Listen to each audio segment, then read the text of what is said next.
अच्छा भैया गौर करें, हम व्यास की सुन छैला जादू सिवान बिहार आज अपना पूरा मंडली के साथ एक कुशवाहा लाइव रिकॉर्डिंग में प्रसंग गावे खातिर हाजिर बानी। आई प्रसंग गावे में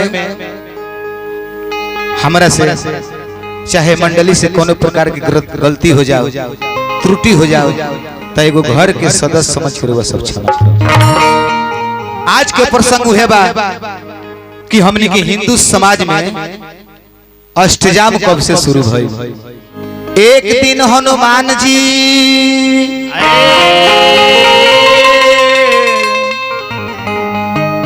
हरे राम से कहनी बचनवा,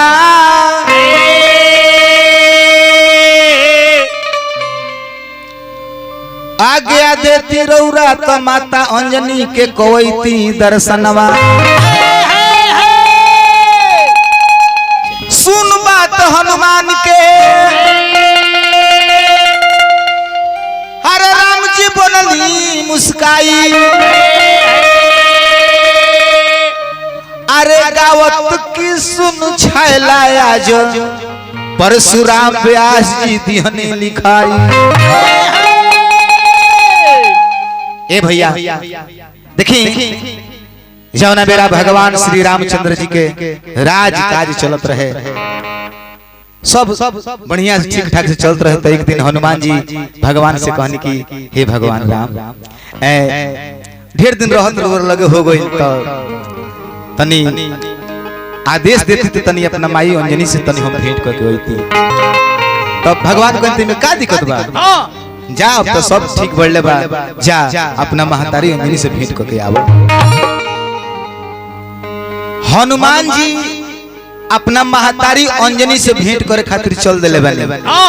आ ओही समय में काशी के राजा भगवान श्री रामचंद्र जी के दर्शन करे चल देले बने। पूर्वी के भाव बा,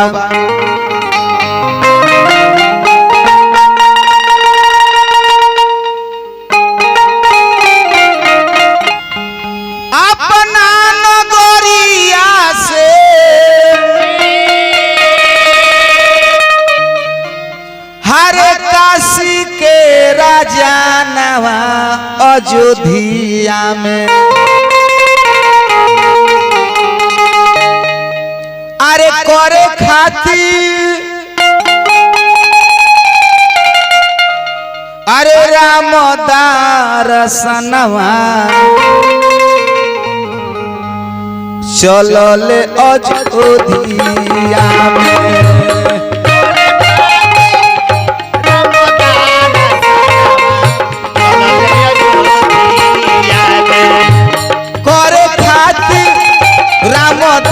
दर्शनवा चलले अयोध्या में।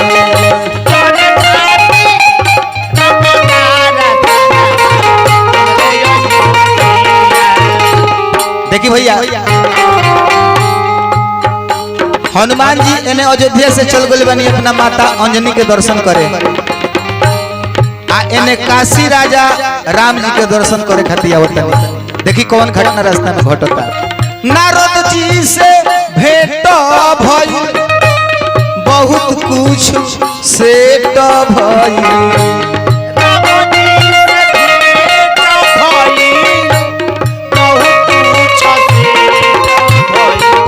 हाय देखो अचरज के बाद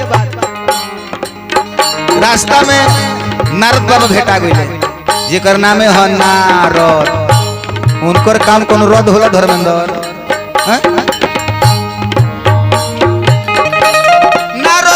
से भेंट भइल, बहुत कुछ सेट भइल।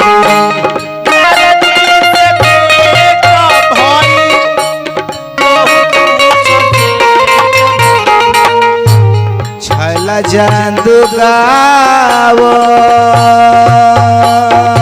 तो बाड़े,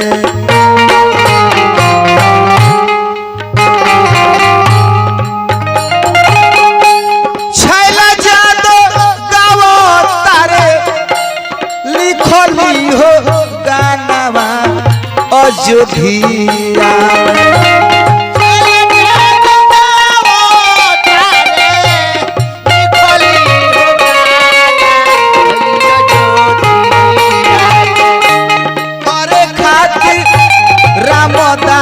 सनवा अइले अयोध्या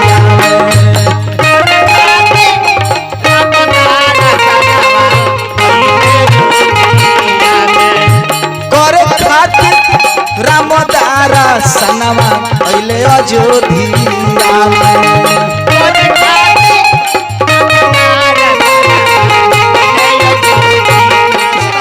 भगवान नारायण नारायण नारायण करत भेटा गइले राजा हे राजा कहवा बड़ी खुश बाड़ो कहवा त्रिविक्रम राजा कहले बाबा जा तनी भगवान श्री रामचंद्र जी के दर्शन करे तो कहले निमन बात बा जा दर्शन करो लेकिन आवत तारा एगो कान में बात कहता नहीं कहले का कहे एगो काम करी हो जब जी जा तारा न तो देखो पूरा सभा लागल हुई और सभा में भगवान श्री रामचंद्र जी गद्दी पे बैठल होखे अब बगल में एगो होते होते दाढ़ी बढ़ल हुई उनका नाम विश्वामित्र जी है सबका के प्रणाम करी हो बाकी उनका के प्रणाम मत करी हो बड़ी घाटा लागी समझाओ तारे आरद बोलतानी हंसी के बा चनवा से नहीं करी हो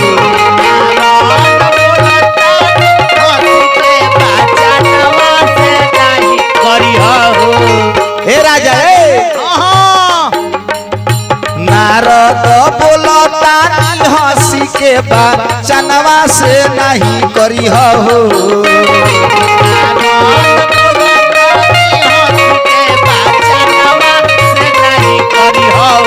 विश्वामित्र के परनामावा से नहीं करी हो विश्वामित्र के परनामावा से नहीं करी हो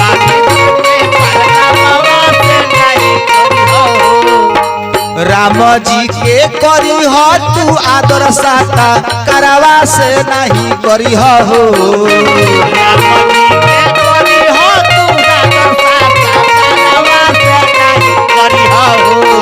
अरे राम जी के करी हो तू तो आदर साता करवा से नहीं करी हो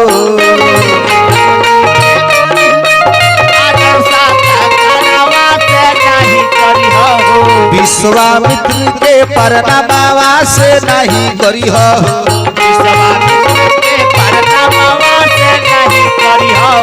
विश्वामित्र के परनामावा से नहीं करी हो विश्वामित्र के परनामावा से नहीं करी हो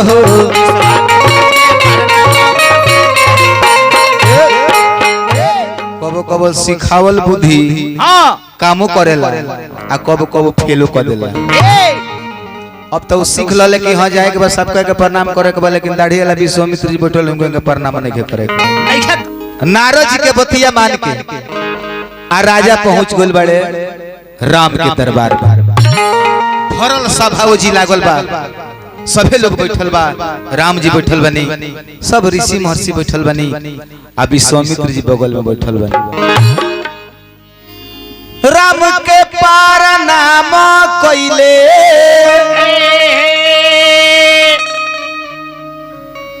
विश्वामित्र लगवा बैठी रे गइले किया हो मोरे रामा किया हो मोरे रामा विश्वामित्र करे ले विचार रे राम किया हो मोरे रामा विश्वामित्र करे किया हो मोरे रामा आहो मोरे रामा विश्वामित्र करे ले विचार अनुरा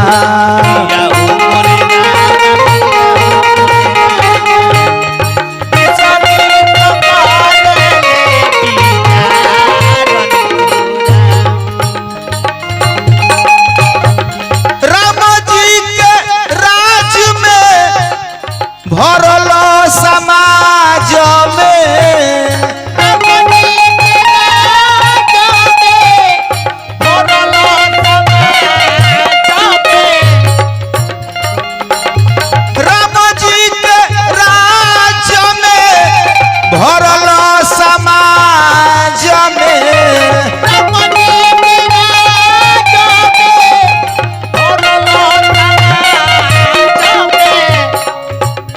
विश्वामित्र जी अपना मन में विचार करता रहे कि आहो मोरे रामा, आहो मोरे रामा, मानवा में करे ले विचार अनुरा।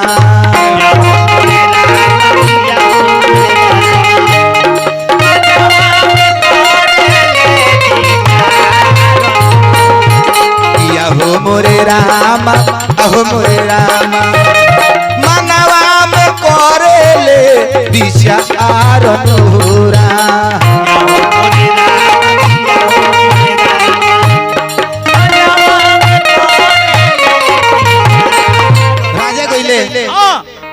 जाके भगवान राम जी के प्रणाम कैले और जे अगल बगल लोग बैठे रहे सबका के प्रणाम कैले, लेकिन राजा जी कहले रहे कि विश्वामित्र जी के प्रणाम नहीं करे के, बस सबका के प्रणाम कैले, विश्वामित्र जी के प्रणाम ना करे।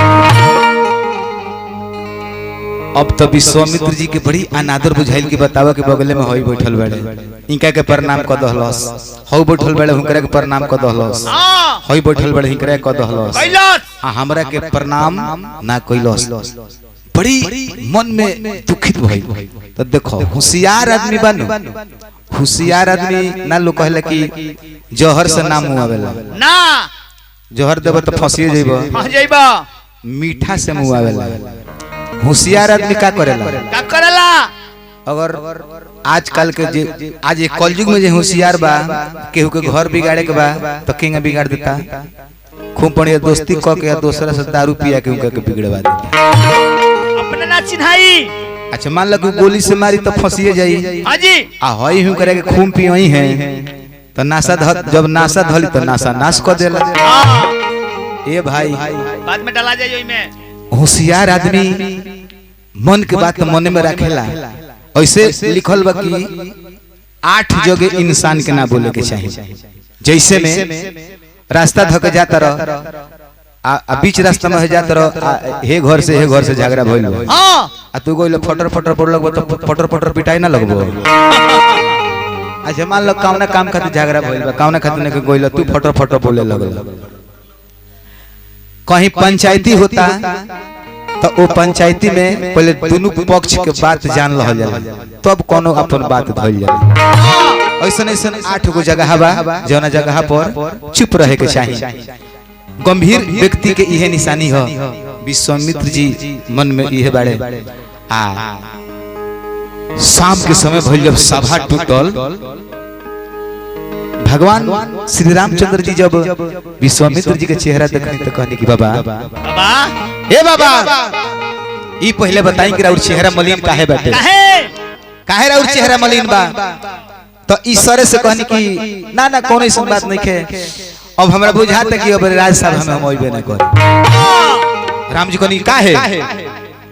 तो ना मान ली कि अब ठीक है बा, सभी लोग बैठा रहला, मान ली कि जाना सभा में इज्जत ना होखे तो काहे कहो के राउर इज्जत नहीं कइले, आ तो बरोरा सामने देखेबे कहनी है कि त्रिविक्रम राजा सबका के हाथ उठोले हैं, प्रणाम कइले हैं, रौरा बगल में हम बैठो रहनिया, हमरा के कुछ न बोलले हैं। दुनिया के मालिक भगवान श्री रामचंद्र जी के आंख लाल हो गई, भगवान खिसिया गईनी, आप प्रण कनी कि ए बाबा रौरा सामने एगो प्रण करतनी, 3 गो बाण भगवान श्री रामचंद्र जी निकलनी आ कहन त सूरज ढले के पहले, अरे मुनि बाबा हम कहिले कि सूरज ढले के पहले,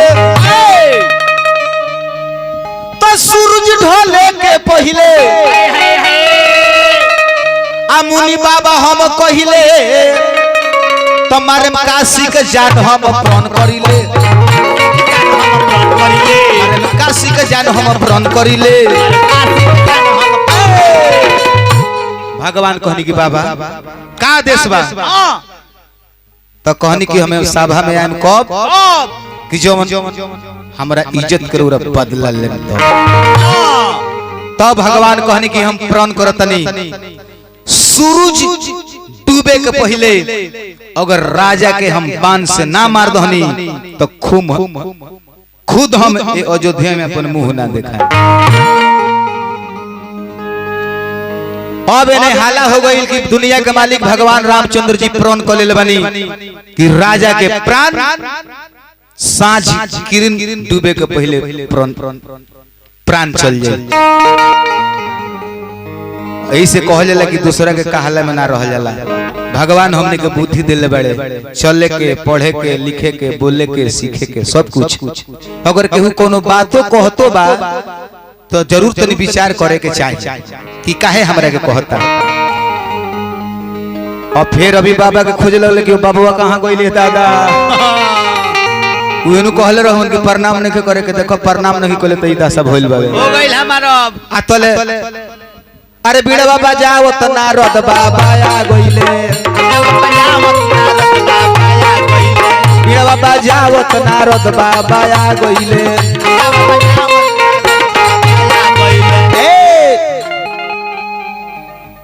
नारद बाबा होइले कहले कि राजा काहे तार मन उदास बा तो कहले कि उदास के कहत ने हमरा के फिर में डाल देले बनी फिर भेटा कोई नहीं फिर भेटा कोई नहीं। ई बताई सबका के तो प्रणाम कोइबे कोई औका हमरा करे में हमरा हाथवा खिया जात रहुए जब एक गुजराहे से प्रणाम करत तुमको के ना कोले रहती।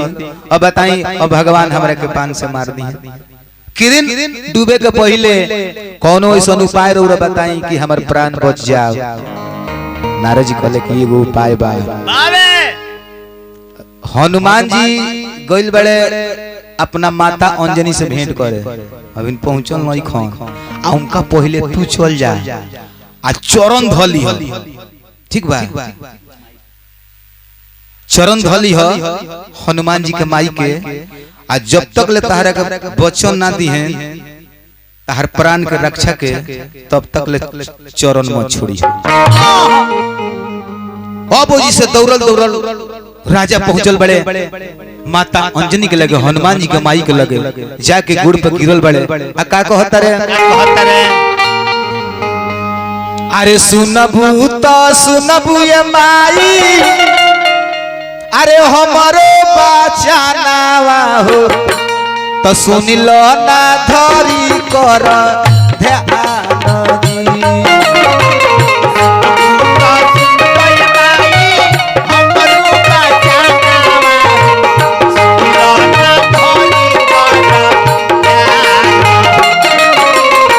धर्मेंद्र बाबू जयराम भाई हे ऋषि बाबू रंजीत बाबू आहो हरदेव भाई सुनबू तो सुनबू ये माई हमरो बचानावा हो सुन लो ना धरी कर ध्यान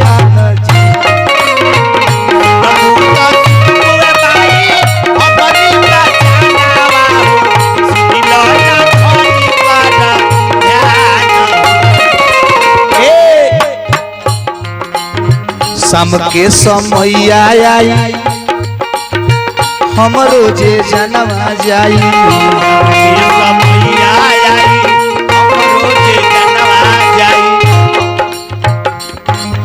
शाम के समय आई हमरो जे जनवा जाई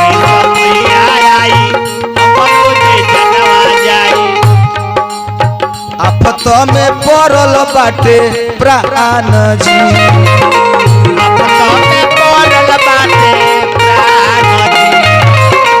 आफत में पड़ल बाटे प्राण जी।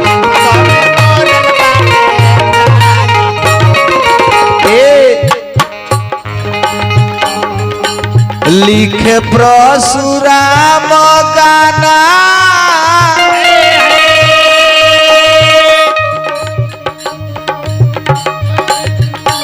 गावो तारे छैला मर्दाना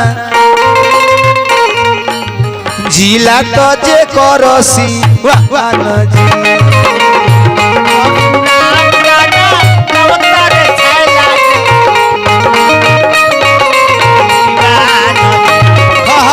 लिखे परशुराम गाना गावो तारे छैला मर्दाना जिला बाजे करसी वाहन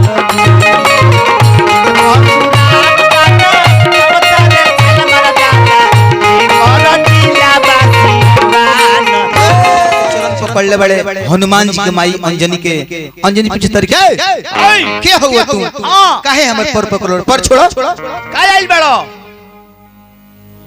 राजा कहले कि राउर पैर ना छोड़े राउर पैर छोड़म कब जब हमरे के 3 हाली वचन देम तो कहले कि पहले उठ तू के हुआ अपन परिचय दो तो कहले कि हमरा उठे में देरी नहीं खे पहले रौरा हमरा के वचन दी कि रौरा हमरा प्राण के रक्षा करे हनुमान जी के माता अंजनी मैया विवश हो गईली कहली कि जा तरह के प्रदान देतनी का चाहिए बोलो ताहरा के वचन देतनी का चाहिए तब राजा खड़ा भइले कहले कि हे माता अयोध्या के राजा 3 गो बाण निकलले बड़े 3 गो बाण वही बाण से हमर प्राण हरण कली हमर जान चल जाई हमरा जान के तू रक्षा करो जान के रक्षा करो 3 बेर वचन दहली कली की जा शाम होके तब रात होके तब जब तक ले हमार छत्र छाया तरफ पर रही केहू नहीं के मार सकत तारा के वचन देता नहीं इतना बतिया कह के आ बगल में जब खड़ा भइले राजा आ तले वही समय में हनुमान जी आ गए हनुमान जी जब अइले माता अंजनी के पांव छू के प्रणाम कइले कहले कि प्रणाम माता देखले कि अंजनी माता के चेहरा उदास बा कहले कि माता एगो तो कितना दिन के बाद हम आइल बानी आ ओही में और चेहरा उदास बा का बात बाटे तब अंजनी कहली कि बबुआ हम का कहीं बड़ी ठीक टाइम पर तू आइल बड़ा बड़ी एगो हम धर्म संकट में पड़ गइल बनी केहू के वचन दे दिले बनी प्राण के रक्षा के हम हारी अरे गईनी ये बबुआ हाय हाय हाय काशी राजा से बचानावा हम हारी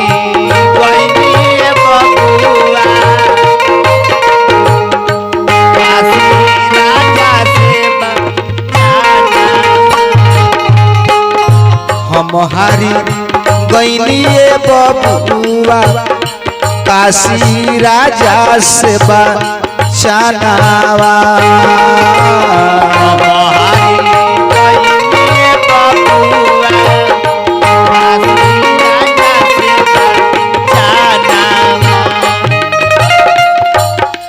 कैसे बचाई पाई काशी राजा के जनावा कैसे बचाई पाई काशी राजा के जनावा कैसे बचाई पाइब काशी राजा से जनावा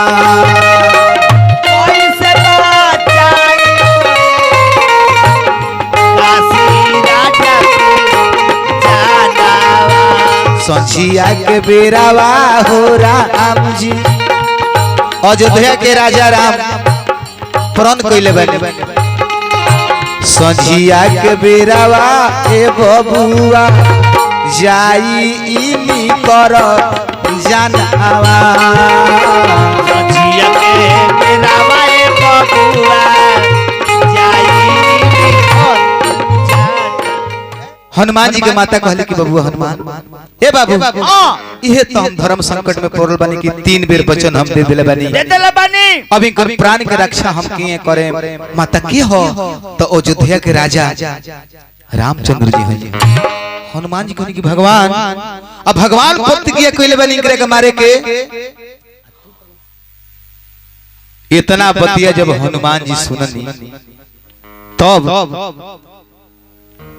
मन में अपना सोचने की जब माता हमार वचन हार गइल बानी त केहू गान इनकर प्राण के रक्षा हम कर राजा के बाह धइले कहले गए राजा चलो चलो राजा के लिए ले कहवा अयोध्या में सरजुग जी के तीर पर वो पानी में डांड भर पानी में राजा के खड़ा करा दहले। राजा के खड़ा करा दहले, कहले कि वो काम करो, ताहारी है काम बा कि खाली भगवान के नाम जप, सीताराम सीताराम तू जप। इन्हें सीताराम सीताराम ही जपे लगले। आ उन्हें हनुमान जी चल गए राम जी के लगे। राम जी कहनी को हनुमान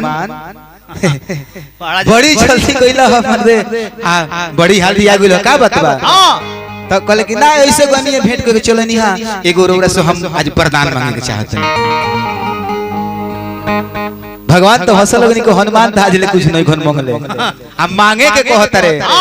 भगवान कहनी के बोलो का चाहि तारा? तो हनुमान जी दोनों हाथ जोड़ के कहनी कि हे सरकार हम इहे मांगो तनी कि राउर तो हम भक्त होइलो आए संसार में जितना भी राउर भक्त होइलो आ जब ले राउर नाम जपत रहिलो तब ले उ लोग के ऊपर कोनो संकट आफत विपद ना पड़े के चाहिए। राउर नाम जपत होके अगर केहू को बानो जाओ तो लौट के चल आओ। तो कहले कि सही बात बा, मान ले कि जे हमर भक्त बावे हमर नाम जपता तो जा तरह के वरदान देतनी कि जे हमर नाम के जपी ओकर रक्षा हम करे प्राण के रक्षा करे। आ तब जिससे धावल ले कहावा जहावा राजा सीताराम सीताराम जपत रहले। सीताराम सीताराम सीताराम सीताराम सीताराम सीताराम सीताराम सीताराम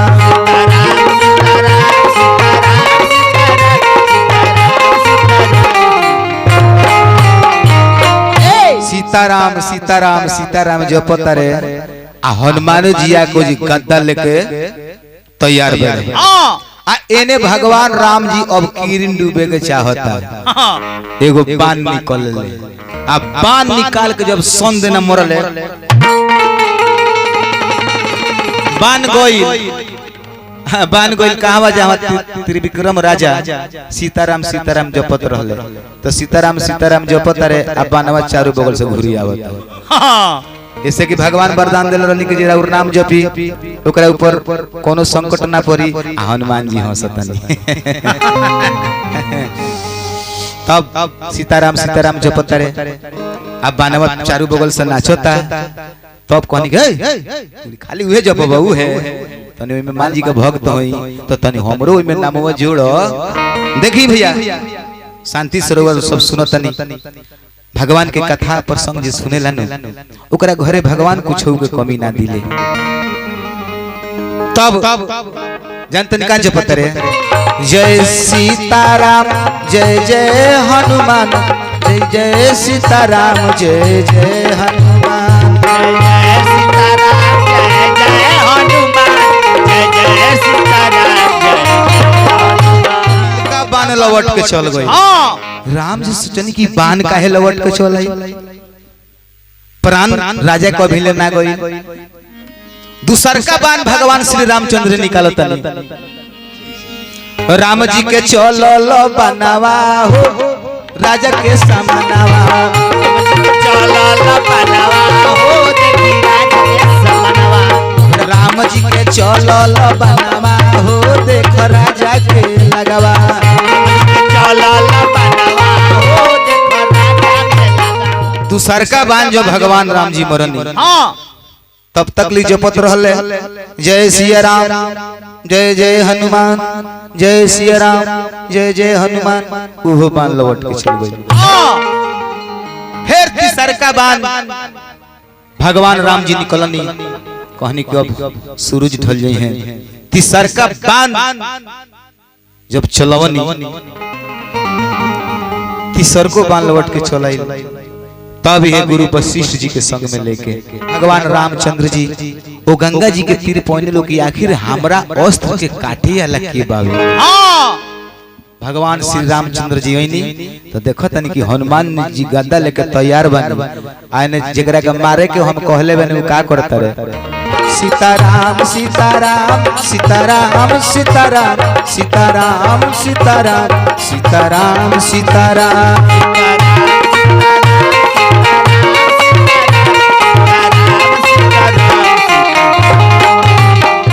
देखनी कि ई तो राजा हमरे नाम जपत रे आ हनुमान के हम वचन दे देल बानी कि जे हमरा नाम के जपी ओकरा ऊपर कोनो संकट ना पड़े। ये वशिष्ठ जी के कहला समझावला पर कि महाराज रउरा तो अनंत हई जेगान एगो लड़का कोनो गलती कर देला त महतारी बाप क्षमा कर देले तो दुनिया के मालिक हई। इरा और भक्त हवन एगो गलती कर देले बड़ते का हो जे इंसान गलती कर देला और गलती के क्षमा मांग लेला तो ओकरा के क्षमा कर देबे के चाहिए। तोरा भगवान हई ई भक्त हवन तो भक्त के भगवान के लड़ाई कहां से उहे भगवान आशीर्वाद दहनी आ राजा लौट के अपना घरे वइले। तबे से हमने के हिंदू समाज में सीताराम सीताराम नाम के जाप होला।